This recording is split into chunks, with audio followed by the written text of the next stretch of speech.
পোলা এক মায়ের খুব ভালোবাসে, দুনিয়ায় আর কিছু চাই না মায়া ছাড়া। আচ্ছা, কিন্তু মায়া পোলাটারে পছন্দ করে না। ওপো অনেক চেষ্টার পর মায়া সে পোলাটারে কইল যে ঠিক আছে, হ্যাঁ আমি তোমারে ভালোবাসতে পারি, হ্যাঁ আমার একটা জিনিস এনে দিতে হবে। কি রে? পোলাটা তখন কইল যে তোমারে পাওয়ার লিগা আমি দুনিয়ার যে কোনো জায়গা থেকে যে কোনো জিনিস এনে দিতে পারি। হ্যাঁ হ্যাঁ মায়েরা তখন কইল তুমি তোমার মায়ের কইলজাটা আমার আইনা কি ক- কি ক- কি কি কি- মনে হয় না। কি গল্প শোনালি দিদু? পোলা তখন দৌড়াইতে দৌড়াইতে তার মায়ের কাছে গেল, হ্যাঁ মারে যা কইল হ্যাঁ মা আমি একটা মায়ের ভালোবাসছি, আমি তারে ছাড়া বাঁচিনি, হ্যাঁ কিন্তু ওই মায়া আমার একটা জিনিস নিয়ে যাইতে কইছে, সেটা হলো তোমার কলিজা।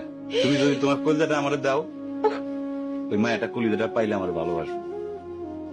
মা তখন কইল তুই আমার একমাত্র বুকের ধন, তোর সুখের জন্য আমি সবকিছু করতে পারবো। পরে মা বুকটা ফাইরা কলিজাটা বাইর করে পোলার হাতে দিল। আরে মা, পোলাটা কলিজাটা হাতে পাইয়া যে কি খুশি, মা দৌড়াইতেছে দৌড়াইতেছে দৌড়াইতেছে, দৌড়াইতে দৌড়াইতে হঠাৎ রাস্তার মধ্যে উষ্টা খাইয়া পড়ে গেছে। হাতের কলিজাটা হাতের থেকে ছুইটা রাস্তার মধ্যে পড়ছে। তখন মায়ের কলিজাটা কইতেছে ব্যথা পাইছো বাজান? কোন মায়া যদি এইরকম কয়, সেই মায়ের আমি, আমার মনে হয় জগতের সব মায়ে একরকম, মা আমি পারো না, মা আমি তোমার ছাড়া আমি থাকতে পারবো না, মা।